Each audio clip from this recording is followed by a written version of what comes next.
সবাই কেমন আছেন? আজ আমি একটা হেলদি ব্রেকফাস্ট আপনাদের সাথে শেয়ার করব, যেটা সবার জন্য হেলদিও হবে এবং খেতেও ভালো হবে। গতকাল রাত থেকে আমি ছোলা ভিজিয়ে রেখেছিলাম। সেই ছোলার মধ্যে আমি একটা আলু ছোট ছোট করে কেটে নিয়েছি। এরপর ওটা ভালোভাবে পরিষ্কার করে নিয়ে কুকারের মধ্যে সিদ্ধ করতে বসিয়ে দেব। সেদ্ধ করার সময় সামান্য লবণ আর জল দিয়ে সিদ্ধ করে নেব।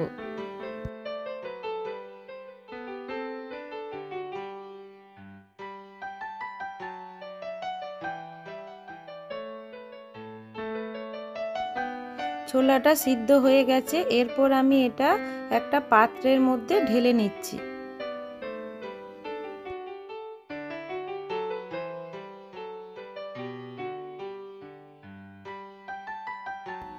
ছোলাটা সিদ্ধ হতে হতে আমি এপাশে শসা, পেঁয়াজ, টমেটো, কাঁচা লঙ্কা, লেবু কেটে নিয়েছি। প্রথমে সেদ্ধ করা ছোলার মধ্যে সামান্য লবণ দিয়ে দিলাম, কারণ শসা, পেঁয়াজ, টমেটো মেশাবো বলে। এরপর সামান্য শসা কুচি, পেঁয়াজ কুচি, টমেটো কোচানো, কাঁচা লঙ্কা আর সামান্য লেবুর রস দিয়ে ছোলাটা ভালোভাবে মিশিয়ে নেব। বন্ধুরা, এই হেলদি ব্রেকফাস্টটা খেতেও যেমন সুস্বাদু হয়, পেটও অনেকক্ষণ ভরে থাকে। বন্ধুরা, আপনারা এটা সকাল বা বিকেলের টিফিন হিসেবেও খেতে পারেন।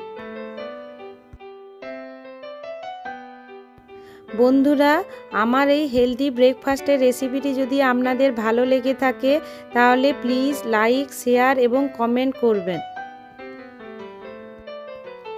আপনারা সবাই সুস্থ থাকবেন, ভালো থাকবেন।